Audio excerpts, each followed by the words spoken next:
अब समाजवादी पार्टी में एक नया अवतार। क्या करेगा गाजीपुर सदर का नैया पार?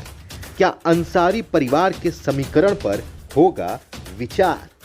क्या अखिलेश के लिए है गाजीपुर में समस्याएं अपार?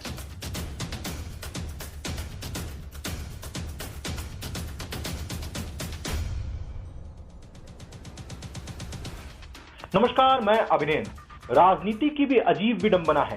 सरकारें दावा करती हैं कि उन्होंने विकास किया है, लेकिन जब बात चुनाव की आती है तो जातिगत समीकरण देखकर ही टिकट बांटा जाता है, ऐसा जानकारों का मानना है। खैर, जनपद गाजीपुर के जमनिया विधानसभा क्षेत्र में भारतीय जनता पार्टी ने सुनीता सिंह का टिकट फाइनल कर दिया। वहीं समाजवादी पार्टी ने इसी विधानसभा क्षेत्र से ओम प्रकाश सिंह का टिकट फाइनल कर दिया। ये दोनों चेहरे काफी चर्चाओं में थे पिछले दिनों। खैर, वो एपिसोड आप हमारे पिछले रिपोर्ट में देख सकते हैं। लेकिन बात करते हैं गाजीपुर सदर विधानसभा क्षेत्र की। गाजीपुर सदर विधानसभा क्षेत्र में लगातार नए कयास लगाए जा रहे हैं। लगातार समीकरण बदलता जा रहा है। भारतीय जनता पार्टी ने अभी तक अपने पत्ते नहीं खोले हैं। कयास लगाए जा रहे हैं कि वर्तमान विधायक और राज्य सहकारिता मंत्री डॉक्टर संगीता बलवंत ही भारतीय जनता पार्टी की उम्मीदवार होंगी, लेकिन अभी भी प्रश्नवाचक चिन्ह लगा हुआ है। यदि भारतीय जनता पार्टी ने विकास किया है तो फिर ये प्रश्नवाचक चिन्ह क्यों है? क्या डॉक्टर संगीता बलवंत को टिकट मिलेगा या नहीं मिलेगा? खैर, देखते हैं आगे क्या होता है। लेकिन बात करते हैं समाजवादी पार्टी की। समाजवादी पार्टी लगातार नए समीकरण में उलझती जा रही है और सबसे बड़ा नाम यहां पर इस समीकरण को बनाने और बिगाड़ने में आ रहा है तो वह नाम है अंसारी परिवार का। अंसारी परिवार के सबसे बड़े भाई यानी सिबगतुल्ला अंसारी का मोहम्मदाबाद से टिकट फाइनल हो गया है। वह समाजवादी पार्टी के टिकट पर चुनाव लड़ेंगे। वहीं जो अंसारी परिवार के करीबी माने जाते हैं, मुख्तार अंसारी के करीबी माने जाते हैं, गणेश दत्त मिश्रा, उनके नाम की भी चर्चाएं पिछले दिनों खूब हुई। सूत्रों के हवाले से खबर भी आई कि गणेश दत्त मिश्र को ही टिकट मिल सकता है। समाजवादी पार्टी ब्राह्मण चेहरे को उतार सकती है। लेकिन आज एक बड़ा बदलाव देखने को मिला है। बड़ा बदलाव यह है कि उमाशंकर कुशवाहा ने समाजवादी पार्टी की सदस्यता ग्रहण कर ली है। जी हाँ, लखनऊ कार्यालय पर उमाशंकर कुशवाहा ने समाजवादी पार्टी की सदस्यता ग्रहण कर ली है। उमाशंकर कुशवाहा इसके पहले बसपा में थे। 2002 में वह गाजीपुर सदर सीट से ही विधायक भी थे। आइए जानते हैं उमाशंकर कुशवाहा का राजनीतिक इतिहास। पूर्व विधायक उमाशंकर कुशवाहा मंगलवार को समाजवादी पार्टी में शामिल हो गए।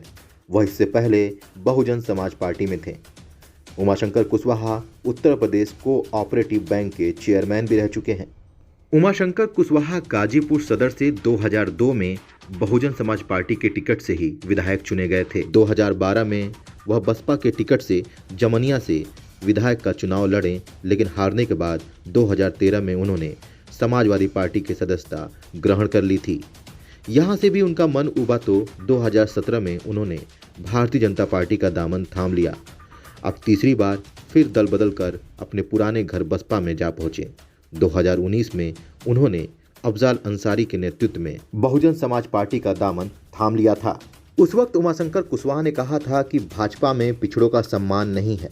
वह केशव प्रसाद मौर्य को देखकर भारतीय जनता पार्टी में आए थे, लेकिन यह पार्टी केवल झूठ की राजनीति करती है। उमाशंकर कुशवाहा अब एक बार फिर वापस से समाजवादी पार्टी में आ गए हैं। जब वो समाजवादी पार्टी की सदस्यता ग्रहण करने लखनऊ पहुंचे तो उनके साथ अंसारी परिवार के मन्नू अंसारी भी मौजूद थे। ऐसे में कयास लगाया जा रहा है कि पहले वो अफजाल अंसारी के नेतृत्व में बहुजन समाज पार्टी में आते हैं और अब समाजवादी पार्टी में। उमाशंकर कुशवाहा ने जब 2002 में बहुजन समाज पार्टी की टिकट से गाजीपुर सदर से चुनाव लड़ा तो उन्हें 43,920 मत मिले थे, लेकिन वह मात्र 716 वोटों से ही चुनाव जीत पाए थे।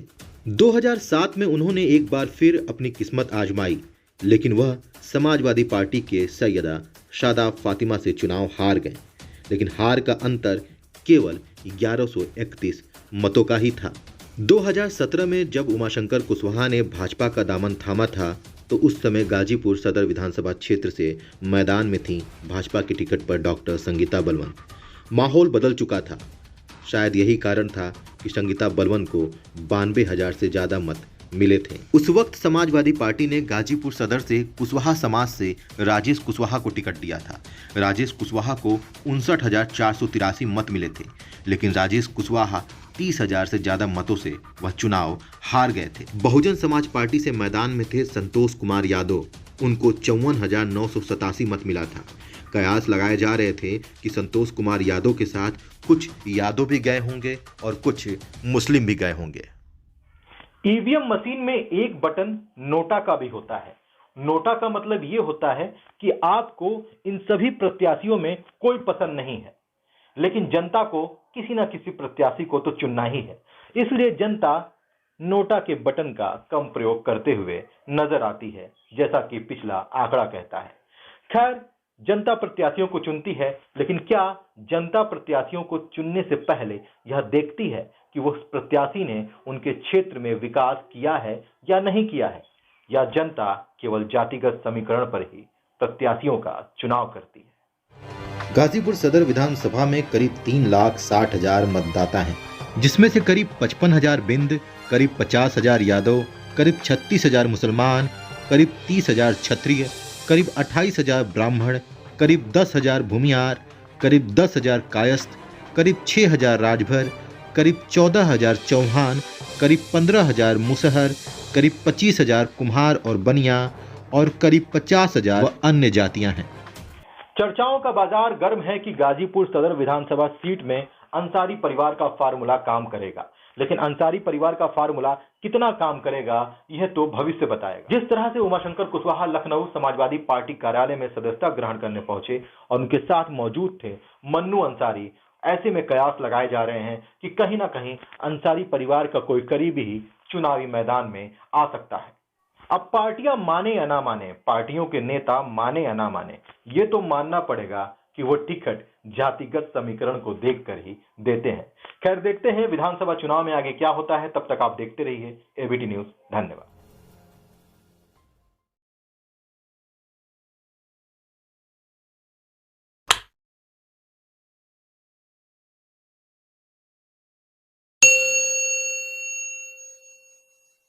एबीटी न्यूज के नाम पर ब्लैकमेल करने वालों से सावधान। नीचे दिए गए नंबर पर हमें व्हाट्सएप करें। निष्पक्ष खबरों के लिए हमारे चैनल को सब्सक्राइब करें और नोटिफिकेशन बेल आइकन जरूर दबाएं।